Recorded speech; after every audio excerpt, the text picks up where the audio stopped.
Ici, à Barbizon, le SDESM, syndicat départemental des énergies de Seine-et-Marne, s'apprête à déposer les derniers mètres de fil nu du département en zone rurale. Et on peut dire ce soir que EDF est confronté à la plus grande catastrophe de son histoire. Ce sont les lignes électriques qui ont été très souvent arrachées ou abattues. Depuis les tempêtes de 1999, les collectivités et syndicats, qui en avaient la compétence, ont commencé à plancher sur la question de la sécurité des câbles électriques en cas de problème météorologique. C'est dans cette optique que le SDESM, comme d'autres syndicats en France, ont créé un programme de suppression de fil nu. Mais alors, qu'est-ce qu'un fil nu ? Le fil nu est un réseau basse tension électrique composé de 4 fils cuivre non gainés.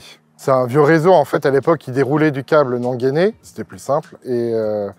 Et maintenant, ça peut créer des dangers électriques du fait qu'ils soient non gainés. S'il y a un accident, une tempête ou des événements climatiques importants, le réseau fil nu tombe et est dangereux, en fait. C'est un réseau qui est dangereux.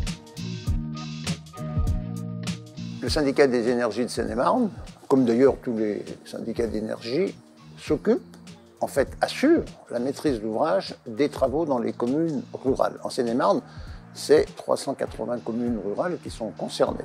Dans cette maîtrise d'ouvrage, on assure notamment l'entretien des réseaux électriques et en particulier les fils nus qui sont un des points noirs, il faut bien le dire, puisqu'ils ne sont pas protégés. Donc on a investi depuis 7 ans un programme pour les éradiquer complètement.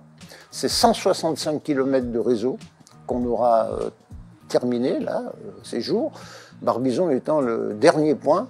C'est un investissement de 4,5 millions. Donc 3,5 sont d'ailleurs financés par ce qu'on appelle le casse-face. Et c'est principalement le ZES qui s'en occupe, bien sûr, avec des agents motivés, bien sûr. Et je ne cacherai pas une certaine fierté, puisqu'on doit être, sinon le premier, un des tout premiers départements à avoir complètement éradiqué les fils nus dans les zones rurales en France.